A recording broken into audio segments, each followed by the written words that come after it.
শুভ সকাল বন্ধুরা, সবাই কেমন আছেন? আশা করি সকলেই ভালো আছেন আর আমরাও ভালো আছি। মিন্টুস ওয়ার্ল্ডের একটি নতুন ব্লগে স্বাগত জানিয়ে শুরু করলাম আবার একটি নতুন দিন। দিনটা ছিল রবিবার, আর রবিবার সকালবেলা ঘুম থেকে উঠে সংসারের যা কাজ থাকে টুকটাক সেগুলো সেরে নিয়ে চলে এলাম রান্নাঘরে টিফিন বানাতে। তো টিফিনে আজকে হবে ওই ডিম টোস্ট। নানা রকমভাবে পাউরুটি আমাদের বাড়িতে আছে। এই যে একটা টোস্ট হবে, কারণ চাউমিন আর সকালের দিকে লুচি ফুচি করতে আমার ভালো লাগে না, তো চটজলদি ওই রান্নাটাই হয়ে যায়। এটা দেখুন, এখন ওদিকে টোস্টটা বানিয়ে নিলাম, নিয়ে আবার এদিকে লিকার চা করে নিলাম। আজকে মেয়েও চা খাবে বলেছে, খাবে তো একটুখানি, তবুও যা যতটুকু খাই আর কি, কারণ টোস্ট দিলে তো আর অন্য কিছু খাবার দিলে গ্যাস হয়ে যাবে। ওই জন্য ওকে কোনো দুধ বা এই দিতে পারলাম না। দুধ তো খায় না, মানে যে খাবারটা খায় তার মধ্যে একটু পাউডার দুধ থাকতো, সেটাও দিতে পারলাম না। তো যাই হোক, আমাদের সঙ্গে এটাই খাক। এই যে চলেও এসেছি একসঙ্গে খেতে। বর বাজারে যাবে, ছেলে ড্রয়িং ক্লাসে যাবে, আর মেয়েকে নিয়ে একটু বই নিয়ে বসাবো। তো চাটা একসাথে খেয়ে নিই। আর এই সময় কে ফোন করেছিল এখন আমি অতটা মনে করতে পারছি না, যেটা দুদিন আগের ভিডিও। আজকে তো বুধবার ভয়েস দিচ্ছি, ভিডিওটা যেতে যেতে বৃহস্পতিবার হয়ে যাবে।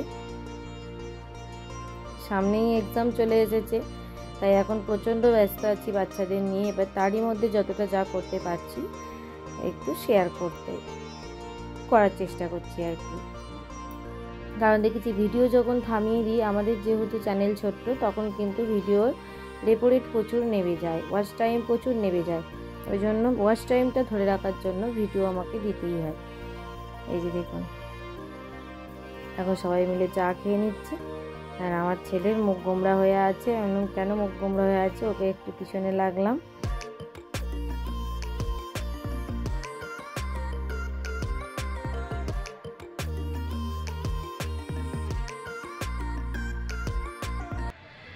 তো বন্ধুরা, ওদিকে টিফিন ফিফিন করলাম, দেখালাম, তারপরে বাবান চলে গেছে ড্রয়িং ক্লাসে, আর আমিও স্নান টান সেরে নিয়েছি, নিয়ে একদম চলে এসেছি এখানে রান্নার জোগাড় করতে। রান্নার ওদিকে কুটে নিয়েছি শাক, যেমন আজকে রবিবারের মেনু। এই যে লাল নোটে শাক তো পাতে থাকবেই, এটা কুটে নিয়েছি। আর এদিকে দেখুন মাংস 3 রকম দেখছেন। এই যে এটা হলো দেশি মাংস আমার মেয়ের জন্য, ওর চলবে না বলে। আর এটা হলো যেমন ব্রয়লার মুরগি, এটা আমাদের এনেছে। আর একটু ধুয়ে এখানে রেখে দিলাম, এতটা মাংস করব না কটুরাই, ওই জন্য একটু রেখে দিলাম, ওটা আবার আরেকদিন হয়ে যাবে। প্রচুর গলাফালা কচকচি মচকচি দেখছি আছে ওর মধ্যে, তা ওগুলো তো আমি এখন খাচ্ছি না, এখন থাক। কালকে একে নিমন্ত্রণ বাড়ি খেয়েছি, অল্প করেই খেয়েছি, আর ওই জন্য আলাদা করে 2 রকম চিকেন করতে হবে। মেয়ের দেশি মাংসটা করব কুকারে দিয়ে, ওটা দিয়ে আমারও হয়ে যাবে, ওই ঝোল আমি খাবো, আমি আর আমার মেয়ের ঝোল আলাদা হবে। আর ওদিকে বাবা ছেলের হবে। সবে একটু একটু করে চেষ্টা করেছিলাম, মানে শুরু করেছিলাম যে একদম তেল মশলা কম দিয়ে রূপুকে আমাদের রান্না খাওয়ানো শুরু করব।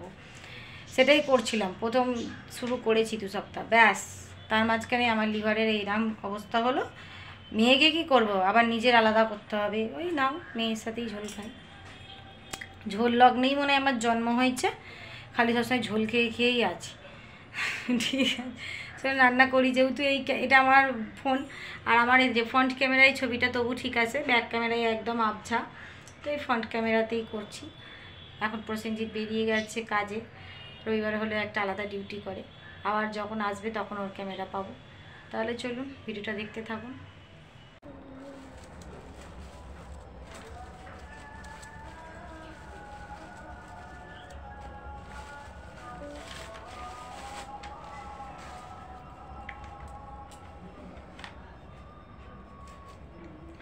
তো বন্ধুরা, ওদিকে ভাত আর মাংসের আলুটা পেঁপেটা কেটে কুকারে সেদ্ধ বসিয়ে দিলাম, আর একদিকে ভাত বসিয়ে দিলাম গ্যাসে দিয়ে। এদিকেও কিছুটা আনাজ কোটা হয়ে গেছে, আর এই এখন পেঁয়াজ আর টমেটোটাও ধুয়ে ধুয়ে ছাড়িয়ে নেবো, মানে কুটে নেবো, নিয়ে একেবারে রান্না করতে, মানে সব জোগাড় একেবারে করতে যাবো। আর এরই মধ্যে বসে মেয়েকে একটু পড়াও দেখছি, সামনেই পরীক্ষা, 2nd ইউনিট টেস্ট।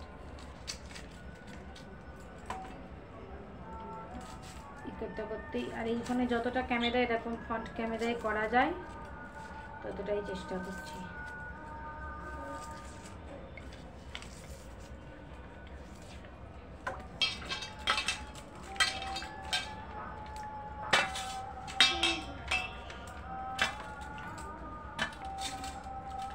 4টে প্রাণী 2টো করে রান্না।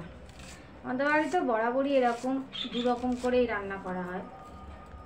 যখন আমার শ্বশুর শাশুড়ি ছিল তখনও শ্বশুর শাশুড়ির আর আমাদের হতো, আর আমার ছেলের আর আমার বরের তখন আলাদা। আমার বড় কিন্তু তেল ঝাল মশলা বরাবর খুব কম খায়, ও একদম খেতে চায় না, ওর হতো।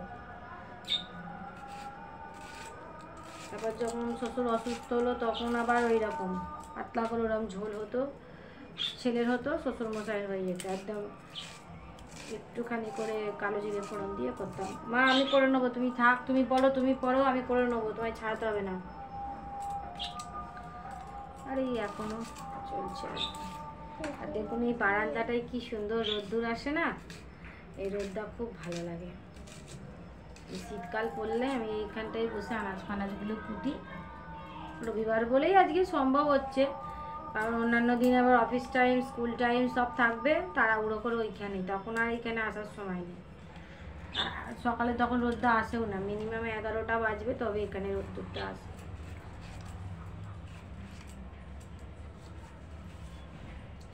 কি পড়ছো?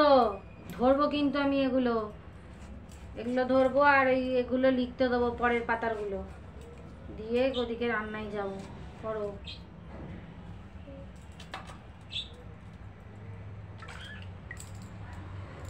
চলো না আনাজগুলো কুটে নিয়ে। তারপরে দেখুন সোজা চলে এলাম রান্নাটা আপনাদের সঙ্গে শেয়ার করতে। এই আনাজ কুটলাম, এই রান্না দেখে দিলাম, কি মজা না? সেই যেন ম্যাজিকের মতন হয়ে গেল। আসলে তা না, মাঝের সময়টুকু তো ক্যামেরা বন্ধ ছিল, তো দেখিয়ে দিলাম সমস্ত রকম পেঁপে, গাজর, আলু সমস্ত সবজি দিয়ে আমাদের মেয়ের আর আমার ওদিকে ঝোলটা করে নিয়েছি পাতলা করে। হাঁড়িটা ছোট হয়ে গেছে, হাঁড়িটা পাল্টাতে হবে। আর ওদিকে শাক ভাজা আর একটু বেগুন ভাজা, আর এখানে করেছি ওদের দুবেলার চিকেন।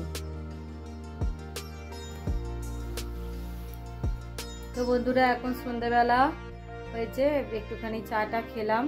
চা খাওয়াটা আর আপনাদের সঙ্গে শেয়ার করা হলো না। আজকে ওই করেছিলাম একটুখানি আদা দিয়ে লিকার চা, মানে ওই কাড়ার মতন টাইপের, তুলসী, তেজপাতা, লবঙ্গ সব দিয়ে চাটা খেয়ে, চা খেতে খেতেই এখন হলো যে চলো একটুখানি মেলায় ঘুরে আসি।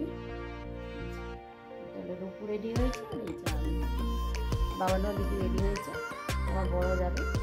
সবাই মিলে একটু রাসের মেলা আমাদের এখানে আনন্দে হয়, ওখানে একটু ঘুরে আসি। চলো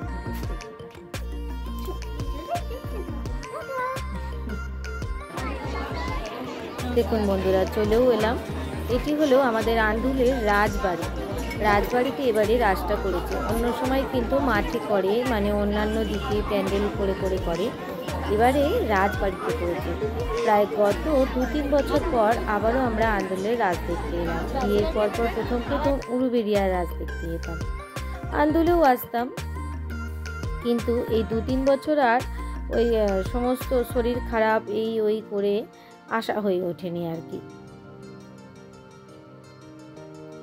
এই যে দেখুন রাজবাড়ির ভেতরে ঢুকেও পড়েছি, খুব সুন্দর করে বাড়িটা রং করেছে, আর এত সুন্দর লাইটিংয়ের কাজ করে সাজিয়েছে দেখার মতন। আর কত অ্যানিম্যালস এনেছে, যদিও এগুলো আর্টিফিশিয়াল, তবুও দেখতে কিন্তু খুব ভালো লাগছিল। ঢুকতেই গেটে 2টো সিংহ, তারপর দারোয়ানরা আছে পাহারা দিচ্ছে, জিরাফ, বাঘ, হাতি, মানে সমস্ত রকম। আর এবার দেখুন এখান থেকে রাস শুরু হচ্ছে, ওনারা বলেই দিচ্ছে ছবি তুলবেন না, আপনারা ভিডিও করতে করতে এগিয়ে যান। সমস্ত রকমের যেমন ঠাকুররা থাকে, আগের তো কি দেখলাম, রামসীতা দেখলাম নাকি। আর এখানে দেখুন কি সুন্দর পুতুল নাচ হচ্ছে, রাধা কৃষ্ণ বসে আছে। আর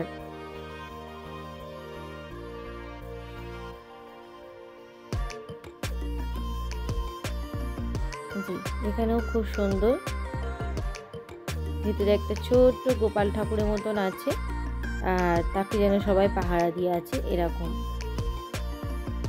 আর এখানেও একদিকে মা কালীর দেখাচ্ছে রূপ, আর একদিকে কি বুঝতে পারলাম না। এখানে তো সবাই জানে বেহুলা লক্ষিন্দর। তারপরে আস্তে আস্তে আমরা নিচের দিকে নেমে যাচ্ছি, মানে রাজবাড়িটা তো অনেক বড়, ওপরের দিকে ওইগুলো করেছে, আর নিচের দিকেও আবার করেছে। এখানে বজরং মহাবীর, আর তারপরে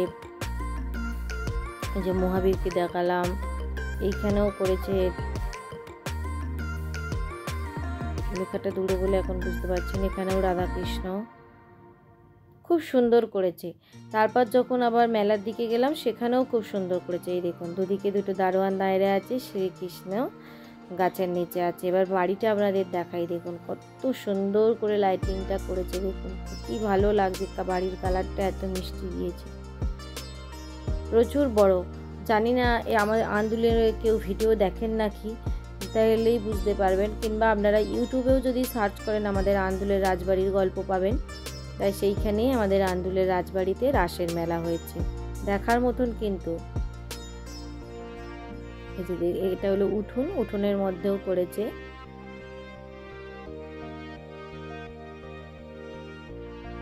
শ্রীকৃষ্ণের যত লীলা খেলা আছে সব কিছুই দেখিয়েছে। তারপর আবার মেলার মধ্যে একটু ঢুকলাম। মেলাটা তো প্রচুর বড়, কোন দিক দিয়ে যা ঢুকে মানে আর কোন দিক দিয়ে বেরোবো শেষ করবো ভেবে পাচ্ছি না, বিশাল বড় মেলা। কিন্তু আমার মেয়ে এখন ও স্টিকার কিনবে বলে আমাকে মেলা ঘোরাচ্ছে। ওর এত মেলার মধ্যে ও যেখানেই যাবে, নয় ডোরেমনের স্টিকার নয় ডল পুতুলের স্টিকার ওর লাগবে। ও খালি সেগুলো নিয়ে এসে এসে ঘরের দরজা, আলমারি সব জায়গায় মারবে একটা করে স্টিকার। এই জন্য এদিক ওদিক ঘুরছে। আর আমার তো মেলাটা দেখতে বেশ ভালোও লাগছে। আমাদের যেমন আমার এই সব টেডিগুলোর দিকে নজর থাকে সব সময়, আর ফুলের দিকে। তো দেখুন এখানে টেডিগুলো কি মিষ্টি। এবারে এই কুশানটা আমার খুব পছন্দ হয়েছে, স্মাইলিশ কুশান। আমার মেয়ে আবার বলে পুতুল নেবো। এবার কত টাকা খরচা করবো বলুন, অত তো নিয়ে যায়নি। ওই জন্য এবার কুশানটা রেখে দিয়ে ওকে ওর পছন্দটাই দিলাম, পরে আমি কুশানটা নেব। দেখুন মাঠের মধ্যেও আবার মাঠের ভিতরে এখানেও শ্রীকৃষ্ণের অষ্টসখীরা আছে, কি সুন্দর। একদিকে দক্ষিণেশ্বরের মায়ের মন্দির, একদিকে বটগাছের নিচে, এটাও দারুণ করেছে। তারপর ঘুরতে ঘুরতে চলে এলাম, আচার দেখতে পেলাম। ছেলে বলে মা আচার খাবো। এই আচার আমি আর আমার ছেলে খুবই ভালোবাসি, কিন্তু আমি যেহেতু এখন খাওয়া এসব তুলে দিচ্ছি, ওকে কি দেবো না, ওর জন্য একটু 150 গ্রামের মতন ঝাল টক মিষ্টি মিশিয়ে নিলাম। এই সর্ষের আচারটা দু রকম থাকে, একটা শুধু মিষ্টি থাকে, একটা টক ঝাল মিষ্টি থাকে। ওই টক ঝাল মিষ্টি নিয়ে মিশিয়েই ওকে নিলাম। আর তারপরে আবারও এই মেলার মধ্যে ঘুরছি, বেশ মজা হলো। খালি একটাই খারাপ লাগলো, প্রত্যেকবার মেলায় গিয়ে কিছু না কিছু আমি অন্তত খাই, সেইটা আর এবারে করিনি। কিন্তু একদম শুকনো মুখে গেছি, শুকনো মুখেই ফিরে এসেছে। পুতুলগুলো কি ভালো লাগছিল। আর এই যে দেখুন এইটা যে বানাচ্ছে নিচে যে চেটি ঢাকিগুলো কি বলে জানি না, ওগুলো আমার ছেলেকে ছোটোবেলায় কি কিনে দিতাম।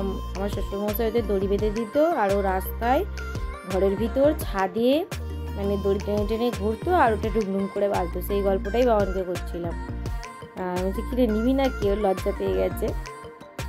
যাই হোক এবার চলে এলাম, মেলা মানেই জিলিপি কিনতে হবে, জিলিপি ছাড়া তো আর মেলা ভালো লাগে না। ওই একটু জিলিপি আর একটু এই যে মালপোগুলো পাশের গামলাতে আছে ওটা একটু নিয়ে নিলাম। আর আমার মেয়েকে যেখানেই যাব দেখি সব জায়গায়, বেশিরভাগ জায়গায় আবার কেউ ওকে না একটা করে জিলিপি হাতে ধরিয়ে দেয়। আমি দেখেছি বেশিরভাগ জায়গাতেই জিলিপি কিনতে গেলে ও যদি সাথে থাকে ওকে দেয়, কি জানি কি মনে হয়, ও কিন্তু চায় না। তো যাই হোক ও একটা জিলিপি ওখানে ডাইরেক্ট খেয়ে নিল। আর এখন চলে এসেছি, বাবানের খিদে পেয়ে গেছে, ওকে এগরোল কিনে দিতে। ওর বাবার আর ওর জন্য নিচ্ছি। ওর বোনও খাবে না, কিন্তু ওর দেখা দেখি ওই বাবারটাই একটু কামড় দিচ্ছে। আর তারপরে বাড়ি চলে এলাম এইসব করে। তো দেখুন ওই যে ডোরেমনের স্টিকার আর যা যা কিনেছি আপনাদের সঙ্গে আর কি শেয়ার করে দিচ্ছি। আর এইটা লেখার বোর্ড একটা, এটা কিন্তু খুব সুন্দর। কিন্তু আমার মেয়ে এসে থেকে এত লিখছে যে কি বলবো। এই যে আমি আমার চ্যানেলের নামটা একটু লিখলাম, এই যে লিখে আবার ওটাকে করলে মুছে যায় আর কি, ব্যাটারি সিস্টেম। আর তারপরে নিয়েছি ওই টুকটাক যেমন খেলনা হয় খেলনা, ওই যে গাড়ি, এগুলো সব জানেন 10 টাকা করে, 10 টাকা না 12 টাকা বললো, মানে 12 টাকা এরকম, সেখান থেকে কিনে দিয়েছি। মানে আমার মেয়ে তো একটাতে পোষাবে না, না ওই জন্য আমার বর সবসময় নিয়ে ছোটে ওই দিকে। আর আমার ছেলে বলবে তুমি 12 টাকা করে 10টা কেনো, আমার কোনো অসুবিধে নেই, আমি একটাই কিনবো আমার পছন্দ। তাই বড় গাড়িটা কিনেছে আমার বাবুর। ওর একটু গাড়ির নেশা ছোটোবেলা থেকেই, ও ভালো গাড়ি হলে সেগুলো কেনে আবার সাজিয়ে রাখে ছোটো থেকেই। ওই যে ওই একটা খুলছি দেখুন ডাইনিং টেবিল, ওটাও কিন্তু ওই 12 টাকা না 10 টাকা, ওই যেটা নিয়েছি ওটাও খুব মিষ্টি দেখতে কিন্তু ডাইনিং টেবিলটা।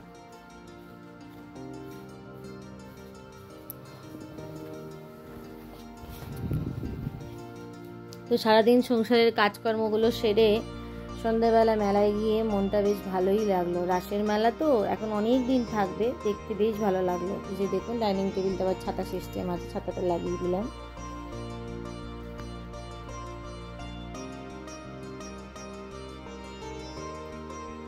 এগুলো সব আমার মেয়েরই পছন্দ করেছে, পিকক। আর আমি সংসারের জন্য একটা ক্লিপ নিয়েছি। ক্লিপগুলো খুব একটা মজবুত নয়, তবু ঠিক আছে। আর এই যে এটা নিয়েছি 50 টাকা। এই যে নুনদানি, চীনামাটির আর কি এগুলোকে বলে, একটা আছে, তবু আর একটা দেখে পছন্দ হলো নিলাম। আর এটাতে আচারটা, আর এখানে নিয়েছি একটা কাঁশি, আর নিয়েছি এই যে বাওয়ালটা, ফল রাখবো বলে। কি মিষ্টি বাওয়ালটা দেখতে, মাত্র 50 টাকা দাম। কি ভালো দেখতে, যেন মনে হচ্ছে কাঁচের, কিন্তু খুব ভালো লেগেছে আর কি আমার জিনিসটার জন্য নিয়ে নিয়েছি। আর যেটা নিয়েছি চলুন দেখাচ্ছি আপনাদের।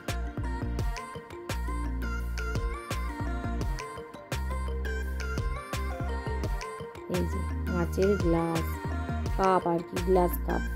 এইটাতে আমার ছেলের পছন্দ হয়েছে, ওনার জন্য একটা দিয়ে 40 টাকা করে দাম। এমনি বোনে বলে খালি সব কিছু দাদাকেই কিনে দেবে, আমাকে দেবে না, ওই জন্য আবার ওনার জন্য একটাও নিয়েছি। কিন্তু আমি এটা এখন ইউজ করব না, 2 দিন পর করব। আর একটা বটল নিয়েছি, আর এই জিলিপি। তো এই ছিল আজকের কেনাকাটা, আমাদের মেলা ঘোরা। আমার ভিডিওটা আপনাদের কেমন লাগলো একটু লাইক করে কমেন্ট করে জানাবেন বন্ধুরা। সবাই ভালো থাকবেন, সুস্থ থাকবেন, দেখা হচ্ছে নেক্সট ভিডিওতে। নমস্কার বন্ধুরা, টাটা।